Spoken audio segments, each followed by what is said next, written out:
Sobat penyintas, kalau dengar kata Solo, pasti terlintas di benak Anda salah satu makanan khas daerah ini, yaitu surabi. Jajanan manis di Jalan Notosuman ini memang spesial dan selalu bikin kangen. Rasa gurih yang didapat dari santan dan coklat inilah yang membuat kepincut para pecinta kuliner Nusantara. Jajanan ini terbuat dari campuran tepung beras dan santan. Resep inilah yang menjadikan serabi memiliki rasa gurih dan bikin nagih. Adonan dituangkan di atas wajan berukuran kecil untuk mendapatkan bentuk yang bulat seperti telur dadar. Gak sampai 5 menit loh sob agar si gurih ini matang dan siap disantap. Dalam satu hari di tempat pembuatan serabi ini bisa menghabiskan hingga ratusan lembar serabi yang siap makan. Sobat penyintas, berwisata kuliner memang seru. Namun perjalanan menuju lokasi wisata kuliner juga harus diwaspadai. Jangan terlalu asyik berwisata hingga lupa menjaga keselamatan diri. Seperti yang terjadi beberapa waktu lalu di tempat wisata Kedung Ombo, Boyolali, Jawa Tengah.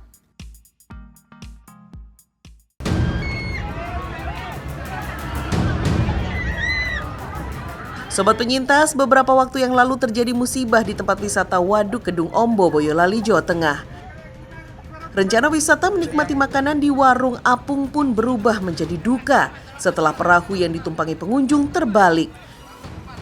Diduga lantaran para penumpang berdiri dan asik berfoto-foto, perahu yang mereka tumpangi oleng hingga akhirnya terbalik. 11 penumpang berhasil diselamatkan, sementara 9 lainnya dinyatakan meninggal dunia. Peristiwa naas ini menimpa pasangan keluarga Mustaqim dan Siswanti. Niken, anak pertama mereka, ikut menjadi korban tenggelam. Niken yang masih berusia 7 tahun terlepas dari genggaman tangan Mustaqim saat ia menyelamatkan diri. Ya tadinya kan mau nyenengin anak, kita pergi ke sana, terus naik perahu kan, itu kan nyebrang sedikit itu dari warung apungnya. Perahu yang mereka tumpangi tiba-tiba kemasukan air dari arah depan dan membuat badan perahunya terbalik. Saat itu Siswanti berada di posisi paling depan, sedangkan suami dan anak-anaknya berada di paling belakang perahu. Sama suami, sama anak juga, sama ya dari rumahnya itu sama adik juga, sama temen. Melihat perahu yang mereka tumpangi kemasukan air, Siswanti dan pengunjung lainnya pun panik hingga banyak penumpang yang berdiri meminta pertolongan. Saya kan tadinya duduk, terus saya kan ya panik terus pada berdiri semua kan minta tolong. Perahu sedikit demi sedikit mulai tenggelam membuat suasana semakin mencekam. Sedangkan tidak ada alat keselamatan sedikit pun di atas perahu yang tersedia untuk menyelamatkan para penumpang. Airnya masuk tuh sedikit terus terbanyak. Pada teriak, minta tolong itu air masuk teriak. Tapi yang pengemudinya tuh kan anak kecil masih, jadi dia mungkin belum tahu. Siswanti berusaha menyelamatkan diri untuk menolong anaknya. Saat itu, ia seperti menginjak kepala orang lain di bawah air. Tidak lama kemudian, Siswanti merasa tidak kuat, lalu jatuh pingsan. Saya tangan tuh kayak bergerak-gerak semua, sama kaki itu. Terasa tuh di bawah air tuh kayak yang nginjak, ada kepala, ada. Siswanti mengaku tidak memiliki firasat akan terjadi musibah. Awalnya, ia tidak ingin melanjutkan naik ke dalam perahu karena melihat kondisi penumpang sudah sangat penuh. Itu kan pada antri perahunya. Saya itu udah nggak mau ikut aslinya, tapi suami saya kan, ayo gitu lah. Saya jadinya ikut, kan anak-anak udah pada naik, jadi ikut tadi.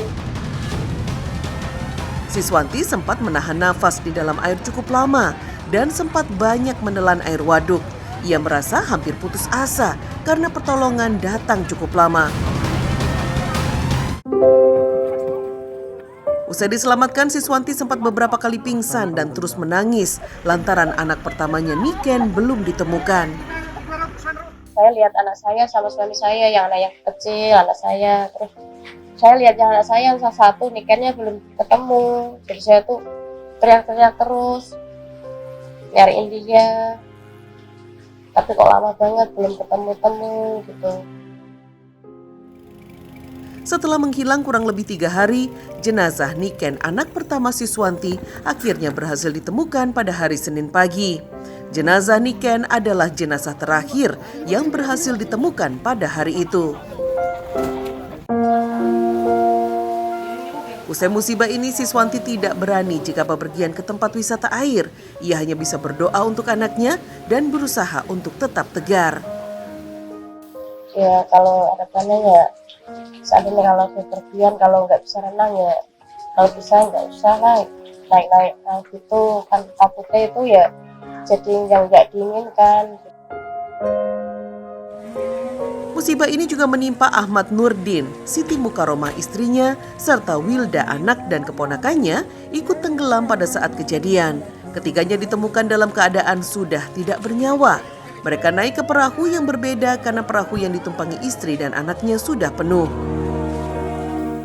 Rencana mau makan itu warung ngapung gitu, sama sambil mancing-mancing. Terus saya antar naik kapal lah. Tapi saya duluan. Ahmad Nurdin sempat terlebih dahulu menunggu keluarganya yang masih berada di perahu. Tiba-tiba perahu yang ditumpangi Siti Mukaromah dan Wilda anaknya oleng ke samping dan terbalik. Ahmad Nurdin pun langsung meloncat ke air untuk berusaha menolong. Ada kapal kayak kapal kecil, baru saya naikin, saya kan nggak bisa gayung itu, langsung saya lompat aja renang. Ia menyelam hingga kedalaman 1 meter untuk mencari Wilda anaknya, serta istri dan keponakannya yang tenggelam. Namun tidak berhasil ditemukan karena kondisi air sangat keruh. Terus saya naik kapal, terus saya ya teriak-teriak itu, terus saya dinaikin kapal yang kayak kapal penyelamat itu yang. Usai musibah itu, Ahmad Nurdin mengaku sangat syok dan trauma. Ia tidak menyangka ditinggal anak dan istrinya secepat itu. Selain Nurdin, kehilangan orang tercinta juga dirasakan Supriyadi, suami dari korban Tuti Mulyani. Ia sangat terpukul atas musibah yang menimpanya. Sebelum menaiki perahu, almarhumah istrinya sempat berkata ia takut dengan air. Namun almarhumah malah naik lebih dahulu, disusul Supriyadi dan kedua anaknya. Sempat gini, sebelum naik itu almarhum ngomong kalau saya tuh takut sama air gitu kan. Ya udah kalau takut ya udah jangan naik. Kok ternyata malah almarhum yang duluan disusul sama saya dan anak-anak. Tidak lama kemudian perahu bagian depan mulai masuk ke dalam air, oleng dan akhirnya terbalik, sehingga istri dan kedua anak Supriyadi tercebur ke dalam air. Depan dulu dia, depan pelan, intinya yang almarhum ini malah belakangan gitu kan. Setelah kita melawan melawan maut itu, ternyata tekan gini kan, baru air perahunya balik. Istri saya pasti. Pada saat kejadian, Supriyadi hanya berfokus untuk menyelamatkan anaknya. Ia berhasil memegang seorang anaknya, sedangkan yang kecil diselamatkan temannya. Yang teringat buat saya adalah berjuang untuk hidup, untuk menyelamatkan anak-anak saya. Dan alhamdulillah anak saya pun yang satu kecil itu diselamatkan teman saya. Orang tua almarhumah Tuti berharap agar Supriyadi bisa membesarkan cucu-cucunya meskipun Tuti telah meninggal. Harapan kula nggih keluargane si almarhum niki tetap di sini. Seandainya mantu saya ya tidak kami anggap mantu, kita anggap anak, supaya membesarkan anaknya dan mendidik anaknya menjadi orang yang seperti lainnya. Sobat penyintas, sudah seharusnya pengelola wisata dan penyeberangan mengikuti peraturan yang sudah ditetapkan pemerintah daerah, terutama menyediakan fasilitas kesehatan serta tenaga yang memperhatikan unsur keselamatan pengunjung. Sobat, selalu gunakan pelampung selama berada di dalam perahu dan wahana air untuk menjaga keamanan Anda serta keluarga. Jangan lalai dan tetap jaga keselamatan.